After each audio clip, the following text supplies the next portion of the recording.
Clair, quand, jeune enseignant, après avoir passé mes concours, je suis arrivé à l'IUFM. J'ai eu la grande chance de faire partie de la dernière promotion des IUFM qui formaient les enseignants.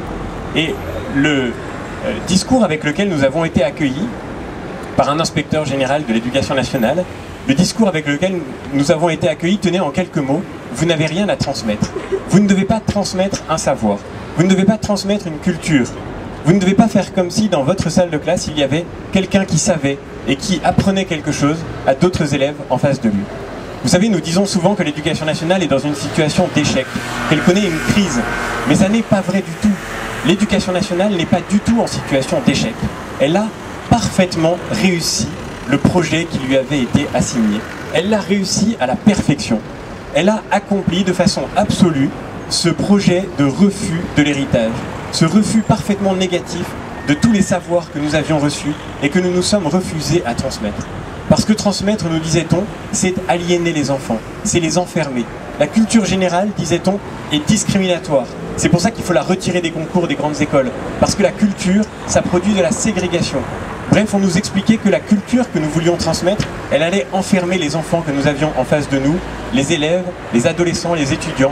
Elle allait les piéger, elle allait les déterminer à l'avance, elle allait marquer leur vie, et donc elle allait conduire simplement à reproduire les stéréotypes et les modèles dont nous étions nous-mêmes les héritiers, c'est-à-dire les prisonniers. Nous avons regardé nos héritages comme des prisons, et nous avons refusé de transmettre ces héritages au nom de l'idée que nous nous faisions de la liberté. Parce que la liberté, pour la société contemporaine, parce que la liberté pour la postmodernité, la liberté, c'est le vide. La liberté, c'est le vide d'une existence qui n'est plus traversée par rien, ni par la culture, ni par la nature, et les deux sont exactement la même chose. On peut essayer de comprendre d'où vient ce mouvement, on peut essayer d'en identifier les origines, et je crois que c'est une tâche nécessaire, et j'ai essayé d'y contribuer humblement en écrivant ce petit ouvrage dont on vous parlait. Mais c'est un travail qui reste encore à faire.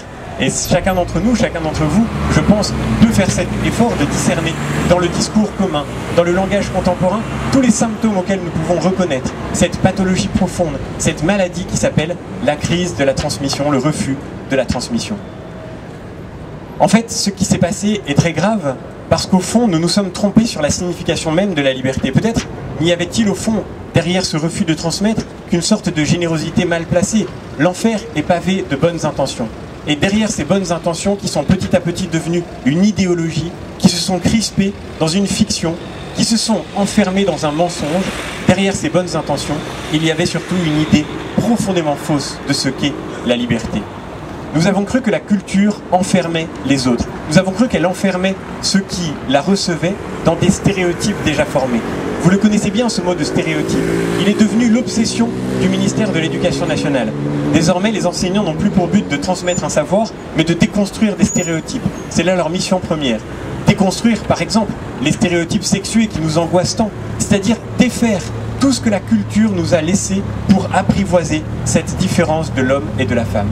La défaire parce que derrière cette culture que nous avons à transmettre se cache, croyons-nous, croit cette idéologie qui nous gouverne, se cache la cause d'une aliénation, d'un enfermement, comme si nous étions prisonniers de l'héritage qui nous a été donné. Derrière ce refus de l'héritage, il y a la volonté, je le disais, de nous affranchir et de construire une liberté absolue, le fantasme de la société contemporaine, une liberté du vide, c'est-à-dire une liberté qui n'est plus précédée par rien. Au fond, l'individu contemporain, c'est celui qui voudrait que rien ni personne ne le précède, que rien ne précède son choix, que rien ne précède sa décision. Il veut, l'individu contemporain, pouvoir décider de tout. Il veut ressembler à l'individu qui rentre dans sa vie comme le consommateur dans un supermarché. Je veux pouvoir avoir le choix et choisir librement, sans que personne ne m'influence, sans que personne ne m'oblige à rien. Je veux être un consommateur de ma propre vie et je veux décider de tout. Le consommateur veut avoir le choix, le plus de choix possible. Et tout ce qui enferme, tout ce qui semble enfermer notre liberté de choix, nous le rejetons avec violence. Et c'est la raison pour laquelle nous rejetons la culture. Parce que la culture, c'est vrai, nous précède. En nous transmettant la culture, nos parents ont fait un acte d'autorité. Ils nous ont appris à considérer ce qui était bon et ce qui était mauvais, ce qui était juste et ce qui ne l'était pas. Prenez par exemple la première forme de la culture, cette forme toute simple de la culture, celle qui nous relie ce soir, la langue. Le fait même de parler est un acte de culture. Nous parlons avec des mots, et ces mots sont les mots des autres. Cette langue avec laquelle nous parlons, nous ne l'avons pas inventée. Elle ne dépend pas de notre pure et simple spontanéité. Elle nous a été transmise. Et nous avons dû apprendre à la parler. Nous avons dû entrer dans la discipline de cette langue telle qu'elle nous a été donnée, dans sa grammaire, dans son vocabulaire, dans sa syntaxe. Concrètement, nous avons été à l'école. Nos parents nous ont appris à parler. L'école nous a appris à lire, à écrire. Et pour apprendre à lire et à écrire, nous avons dû apprendre l'exactitude de la prononciation, la justesse de la formule, la rigueur de l'orthographe et de la grammaire. Nous avons fait des dictées, et sur nos dictées, il y avait souvent des taches rouges, et à la fin, nous avions des notes plus ou moins bonnes. Nous avons parfois eu des mauvaises notes. Voilà le traumatisme dont nous voudrions épargner les générations qui viennent. Vous l'avez entendu à plusieurs reprises, ce débat sur les notes, qui devient récurrent, comme si les notes étaient la violence suprême qui avait marqué notre histoire, et dont nous voulions épargner à nos successeurs la peine de devoir la vivre à leur tour. Nous avons dû subir donc l'acte d'une autorité, de cette autorité qui s'est appuyée sur nous, qui s'est exercée sur nous, pour nous apprendre à discerner ce qui était vrai et ce qui ne l'était pas, ce qui était juste et ce qui était injuste, pour nous apprendre à discerner ce qui était bien dit et ce qui était mal dit, ce qui était d'une formulation correcte et ce qui au contraire était vulgaire. Nous avons voulu déconstruire tout cela, et c'est la raison pour laquelle nous entrons dans l'ère de l'indifférence, parce que cette liberté que nous voulons construire, c'est ce qu'on pourrait appeler la liberté de l'indifférence. Le point commun de toute la déconstruction de la culture que j'ai essayé de retracer, sur laquelle j'ai essayé de revenir progressivement, c'est qu'elle est marquée de façon très profonde par cette obsession de l'indifférence. De fait, la culture, c'est ce qui nous permet de regarder et de considérer les différences qui habitent notre monde. Pour regarder le monde, et le regarder d'une façon juste, aussi étrange que cela puisse paraître, nous avons besoin de la culture. Reprenons l'exemple de la langue. Nous regardons le monde à travers la langue qui nous a été donnée. Et la richesse de notre vocabulaire n'est pas simplement la richesse de notre expression qui nous sert à dire les idées que nous avons déjà formées. La richesse de notre vocabulaire, c'est la richesse de notre pensée elle-même. La richesse de notre vocabulaire, c'est la richesse du regard que nous apprenons à porter sur le monde. C'est pourquoi supprimer les mots à un enfant, ça n'est pas simplement lui enlever les moyens d'exprimer sa propre pensée ou de communiquer avec les autres. Supprimer les mots à un enfant, subvertir leur signification, les confondre et les troubler, c'est supprimer pour un enfant la possibilité même de penser, la possibilité même de regarder le monde tel qu'il est, de le considérer en vérité, dans les subtilités qui le traversent, dans les nuances qui l'habitent. On sait que le vocabulaire des jeunes générations s'est considérablement appauvri, et on sait le mesurer.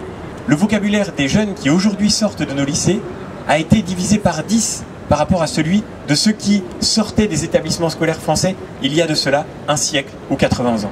Divisé par 10. Cet appauvrissement n'est pas simplement, encore une fois, un appauvrissement dans la communication, c'est un appauvrissement dans l'émotion, dans le sentiment, un appauvrissement dans le regard lui-même. Quand vous ne savez plus la différence subtile de nuances qui existe entre aimer, apprécier, aduler, estimer, chérir, et que vous remplacez systématiquement tous ces mots par l'invariable kiffer, ça n'est pas simplement que vous avez peine à vous exprimer, c'est que vous avez du mal à ressentir vous-même la subtilité des émotions qui traversent votre cœur. La différence nous apparaît à travers ce que nous avons reçu. La nature nous apparaît à travers la culture. Et de fait, notre expérience humaine est marquée par ce mystère extraordinaire, que nous sommes par nature des êtres de médiation. Nous sommes ce que nous sommes par ce que nous avons reçu. C'est là d'ailleurs notre immense différence, notre grande singularité dans l'univers, notre grande différence notamment avec l'animal. L'instinct animal fait des espèces animales des espèces d'immédiateté. L'araignée n'a pas eu besoin d'aller dans une école d'architecture pour apprendre à faire sa toile, ni l'abeille d'avoir enseigné, d'avoir étudié la construction des ruches pour devenir à son tour ouvrière. Les abeilles n'ont jamais eu besoin d'étudier la science politique pour structurer leur société et pour mettre une reine à leur tête. De fait, les animaux sont des êtres d'immédiateté, et cette immédiateté, pour nous, est fascinante, elle est merveilleuse, elle est une source d'admiration. Mais plus admirable encore est chez l'homme cette expérience de la médiation, pour devenir nous-mêmes, pour accomplir les facultés qui sont propres à notre espèce, la capacité de parler, la capacité de penser, la capacité de décrire le monde et d'y laisser notre trace, nous avons besoin de recevoir ce que les générations présentes ont à nous transmettre, de recevoir un héritage, de recevoir en héritage une tradition qui nous précède. Cette tradition, encore une fois, elle n'est pas simplement nécessaire pour nous apprendre à nous exprimer, pour nous apprendre à réaliser après coup ce que nous sommes déjà devenus. Elle est nécessaire pour que nous devenions nous-mêmes. nous avons reçu ce que nous sommes de l'héritage qui nous précède. Et cette expérience magnifique, elle traverse notre existence humaine. Il faut choisir d'une certaine façon. Il faut choisir entre l'acte de reconnaissance qui sauvera la transmission, cet acte qui consiste à reconnaître la valeur de ce que nous avons reçu, la valeur de la civilisation qui nous a été transmise, qui consiste à reconnaître ce que cette civilisation a fait en nous, ce qu'elle a fait grandir en nous de liberté et de personnalité nouvelle. Il faut choisir entre cet acte de reconnaissance et l'ingratitude de la société contemporaine. Aujourd'hui, notre obsession, encore une fois, c'est de déconstruire, tout déconstruire, déconstruire notre héritage, déconstruire la tradition, parce que nous voyons dans cet héritage une source d'enfermement. Et pourtant, le grand paradoxe, c'est que ce n'est qu'avec la langue que nous avons reçue, avec l'héritage qui nous a été donné, avec la culture que dont nous avons hérité, que nous sommes capables de témoigner aujourd'hui de la liberté qui nous fait aujourd'hui, dans une sorte de rage autodestructrice, nous précipiter vers elle pour la déconstruire. Le grand paradoxe, c'est que nous sommes ce que nous sommes par ce que nous avons reçu, par la langue française dont nous sommes les héritiers, par tout cet héritage intellectuel et spirituel que nous avons reçu en dépôt. Dans son dernier ouvrage, Rémi Brague faisait une observation magnifique et inquiétante. Rémi Brague affirme que cet héritage qui nous a été donné et qui a constitué l'Europe telle que nous la voyons aujourd'hui, que cet héritage, nous vivons encore sur lui, comme un rentier vit de sa rente. Mais nous vivons sur lui comme un rentier imprudent, qui gaspille ce qu'il a reçu et qui bientôt le verra disparaître sans pouvoir le reconstituer. Car de fait, quand la culture n'est plus transmise, comment pourrons-nous la reconstruire? La culture, contrairement à l'expression que nous utilisons souvent, la culture n'est pas un bagage, la culture n'est pas un acquis, la culture n'est pas quelque chose qu'on possède, et on ne peut pas dire de quelqu'un qu'il possède de la culture. La culture est quelque chose qui nous transforme, et quelque chose par lequel on se laisse transformer. La langue que nous avons reçue, pour reprendre cette expérience, la langue que nous avons reçue, ça n'est pas simplement quelque chose que nous tirons avec nous, comme un bagage que nous aurions gardé en dépôt. La langue que nous avons reçue, c'est quelque chose qui nous transforme, c'est quelque chose qui habite ce que nous sommes. Non pas seulement cette langue, mais une certaine façon de parler, et une façon de parler dans laquelle s'entend l'expérience de la littérature, de la lecture, de la poésie, l'expérience de la conversation, l'expérience de la réflexion. Dans notre façon de parler, nous sommes les héritiers de siècles entiers de maturation intellectuelle et spirituelle. Et la moindre de nos paroles, la moindre de nos pensées même, porte en dépôt le signe de reconnaissance de ce que nous devons à cette histoire qui nous précède et qui nous dépasse. Aujourd'hui, encore une fois, nous sommes piégés par cette espèce de rage qui nous conduit à vouloir tout déconstruire au nom de notre liberté d'indifférence. Parce que de fait, déconstruire la culture, c'est déconstruire cet héritage dans lequel nous nous croyons piégés. Déconstruire la culture, c'est déconstruire la tradition par laquelle nous nous croyons influencés à tort. C'est déconstruire notamment cet héritage spirituel et religieux que nous détestons particulièrement parce que nous avons l'impression, dans notre ivresse de laïcité, que la liberté consiste à ne recevoir aucune influence et à tout produire de soi-même. Que la liberté consiste dans une sorte d'autonomie parfaite, dans l'autonomie d'une histoire qui se reconstruit à partir de rien, ex nihilo. Et en déconstruisant la culture, nous voulons aussi déconstruire la nature. En fait, c'est une seule et même chose. Parce que pour ne plus voir les différences qui marquent notre vie, pour ne plus voir ces distinctions qui traversent notre expérience, il faut que nous nous privions de la culture qui nous apprend à les regarder. Prenez par exemple cette immense différence, qu'est la différence entre l'homme et la femme.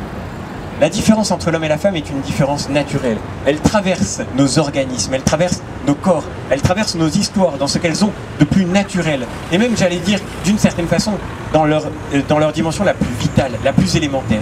Et pourtant, cette différence, pour continuer à la voir, il faut que la culture nous donne les mots pour la dire. Il faut que la culture nous aide à trouver les mots pour en parler. Que la culture fasse mûrir en nous le regard qui l'accomplira et qui l'épanouira véritablement. Déconstruire les mots, semer le trouble dans le genre. Affirmer que cette culture n'est que culturelle, et que cette différence, n'est que culturelle, et que, en déconstruisant la culture, nous l'aurons totalement déconstruite. Eh bien, c'est d'une certaine façon vouloir nous affranchir de la nature elle-même, nous affranchir de ce que nous sommes, pour construire à nouveau frais cette liberté du vide qui nous fascine comme un vertige suicidaire. Nous sommes fascinés par cette déconstruction, et nous avons livré toute notre énergie à la déconstruction de ce que nous avions reçu, à la déconstruction de cet héritage qui nous avait été transmis, à la déconstruction de la nature que, elle aussi, nous avons reçue en dépôt. Nous sommes obsédés par cette déconstruction. Et d'une certaine façon, je crois, le plus grave encore, c'est que beaucoup de gens autour de nous, beaucoup de Français, Beaucoup de gens de nos sociétés occidentales sont conscients malgré tout de ce qu'ils ont reçu, mais n'osent plus le transmettre parce qu'ils se sentent coupables. J'ai fait pendant l'année qui a été celle du débat sur le mariage pour tous, j'ai fait un très grand nombre de conférences à travers toute la France sur cette question du mariage et de la famille. Et bien souvent j'ai rencontré des personnes, des adultes, des parents, et bien souvent aussi des grands-parents en particulier, qui à la fin venaient me voir et qui me disaient « Tout ce que vous avez dit du mariage fondé sur l'union d'un homme et d'une femme, tout cela, mais nous y croyons, c'est comme ça que nous avons vécu, et c'est ça qui nous a rendus heureux. Mais de quel droit allons-nous maintenant le transmettre à nos enfants, à nos petits-enfants ? S'ils veulent vivre libres, il leur appartient de construire à leur tour le modèle de société dans lequel ils veulent exister. » Nous avons fait croire aux parents, et nous avons fait croire aux grands-parents, que le témoignage qu'ils avaient apporté serait une source d'aliénation pour ceux qui allaient les suivre. D'où cette rupture très profonde entre les générations. D'où l'immense souffrance, je crois, dans laquelle bien souvent notre société laisse les aînés, ceux qui justement finissent par se sentir inutiles, parce qu'ils ont l'impression que l'expérience qui est la leur, que la tradition qu'ils auraient à transmettre, que cette expérience-là avec cette tradition, au fond, il ne faut surtout pas la transmettre, qu'il faut qu'ils la gardent pour eux. On leur dit qu'ils sont ringards, on leur dit qu'ils sont dépassés. L'idéal du temps présent, c'est de rester toujours jeune, comme si la jeunesse, qui pourtant est une transition, ce moment de la réception, ce moment où l'on apprend progressivement à devenir soi-même, comme si la jeunesse était une fin en soi. Comme si la crise d'adolescence, ce passage douloureux dans lequel on est tenté de tout rejeter, comme si la crise d'adolescence était devenue le modèle d'une existence heureuse. Nous avons construit une société d'une profonde violence et d'une très grande exclusion. Nous avons construit